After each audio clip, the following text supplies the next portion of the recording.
Good morning student. आज हम कक्षा 7वीं के पार्ट 3 शुरू कर रहे हैं जिसका नाम है आंकड़ों का प्रबंधन। पार्ट 3 का नाम दिया है आंकड़ों का प्रबंधन। आंकड़ों का प्रबंधन मतलब आंकड़ों को व्यवस्थित रूप से जमाना या आंकड़ों का व्यवस्थित रूप से उसको ज्ञात करना, जो चीज उसको दिया जाए।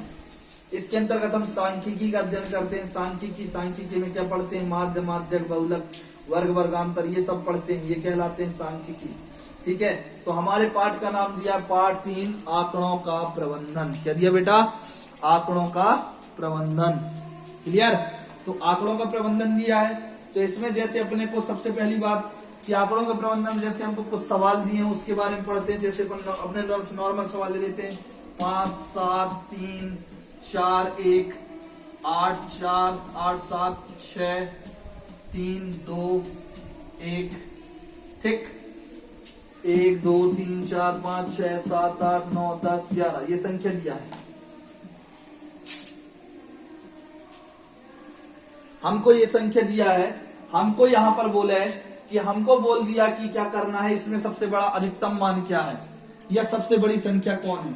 तो आपने को देखकर बताना है सबसे बड़ी संख्या कौन है। तो इस सवाल में देखिए सबसे बड़ी संख्या क्या है? 8। इस सवाल में सबसे बड़ी संख्या है 8। ठीक है, अब बोले कि इसको कहते हैं सब अधिकतम मान। इसको कहते हैं अधिकतम मान। अधिकतम मतलब सबसे बड़ा संख्या। अधिकतम मान का मतलब होता है सबसे बड़ी संख्या। सबसे बड़ी संख्या सुनाई दे रहा बेटा? अधिकतम मान मतलब सबसे बड़ी संख्या। अब बोले आपको सबसे छोटा कौन है या न्यूनतम मान, तो सबसे न्यूनतम कौन है यहाँ? 1। क्या चीज है? 1। सब अधिकतम मान है यहाँ 8 और न्यूनतम मान है यहाँ 1। पुनः ध्यान सुनिए, अधिकतम मान है यहाँ 8 और न्यूनतम मान है 1। आप यहां कुछ बता सकते हैं अधिकतम मान। अधिकतम मान है 8 और न्यूनतम मान है 1। ठीक, ये अपने को यहां पर कोई भी सवाल हम यहाँ क्वेश्चन यही पूछ लेता है कि अधिकतम मान बताइए और न्यूनतम मान बताइए। ठीक, अब आपको क्वेश्चन एक आध जगह इस तरीके से पूछ लेता है कि इनका परिसर बताइए। क्या बताइए? परिसर। परिसर, अब कहेंगे परिसर क्या होता है? आंकड़ों के प्रबंधन हम जो पढ़ रहे हैं उसमें परिसर क्या होता है? तो परिसर होता है, परिसर का सूत्र होता है अधिकतम मान माइनस न्यूनतम मान। अधिकतम मान माइनस न्यूनतम मान। परिसर की परिभाषा लेना चाहे तो ले सकते हैं इस तरीके से कि सबसे बड़ी संख्या से सबसे छोटी संख्या को घटाने में जो प्राप्त होता है वह परिसर कहलाता है। आप चाहे तो परिसर की संख्या सब परिभाषा लिख सकते हैं कि सबसे बड़ी संख्या को से छोटी संख्या को घटाने पर, सबसे बड़ी संख्या से सबसे छोटी संख्या को घटाने पर जो संख्या प्राप्त होता है वह परिसर कहलाता है। सबसे बड़ी संख्या से सबसे छोटी संख्या को घटाने से जो संख्या प्राप्त होता है वह परिसर कहलाता है।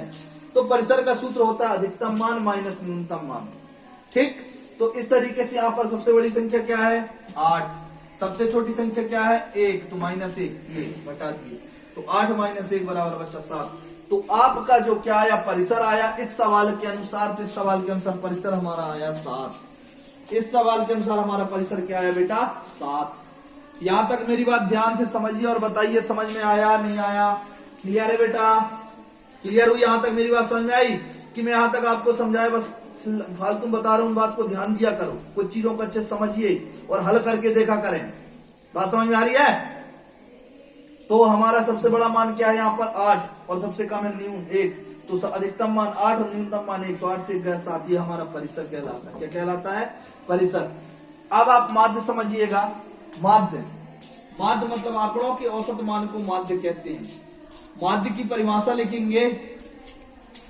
माध्य लिखकर यहां परिभाषा लिखेंगे, माध्य करके डैश करके लिखेंगे। आंकड़ों के औसत मान को माध्य कहते हैं। आंकड़ों के औसत मान को माध्य कहते हैं। पुनः एक बार और परिभाषा सुनेंगे ध्यान से। आंकड़ों के औसत मान को माध्य कहते हैं। आंकड़ों के औसत मान को माध्य कहते हैं। क्लियर है? माध्य की परिभाषा लिखेंगे, ध्यान सुनिएगा सभी लोग। आंकड़ों के औसत मान को माध्य कहते हैं। आंकड़ों के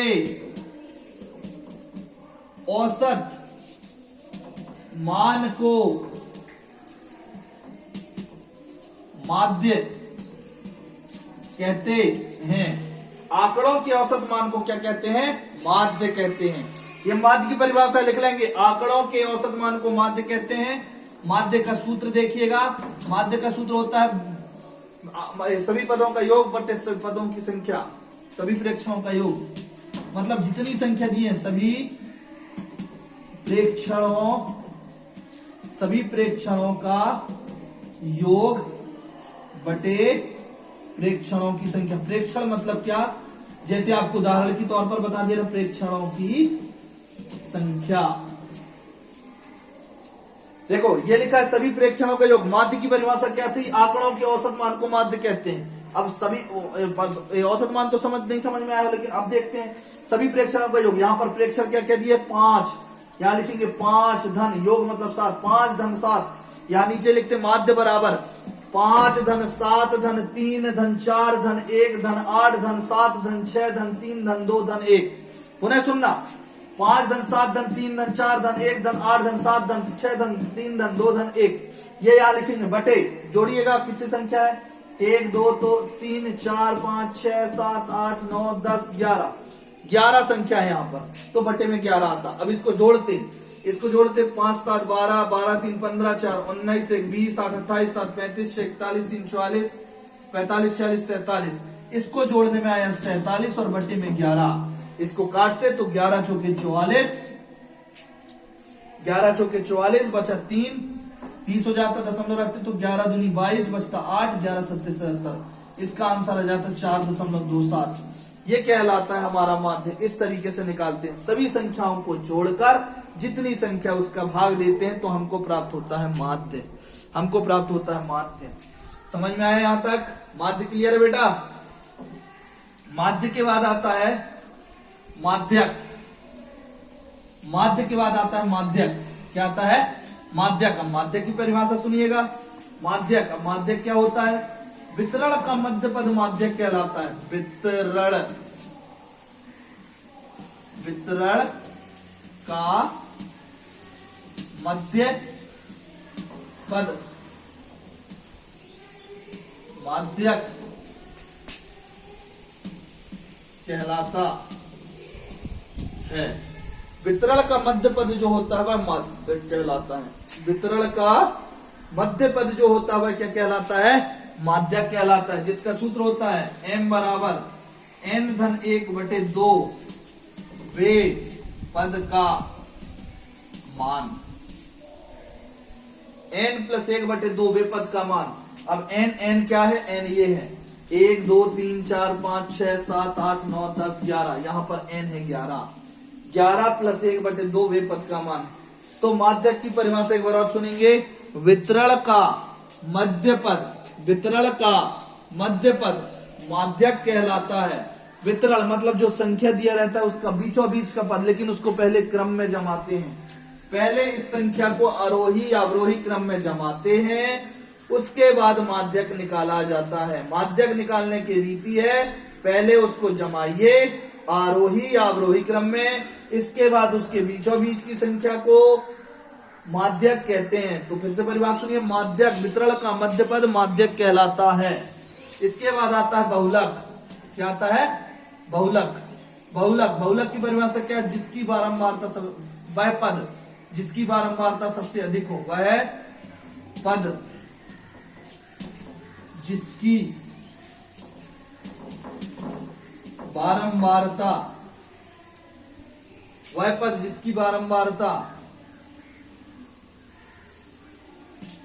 पद जिसकी बारंबारता सबसे अधिक हो उसे बहुलक कहते हैं।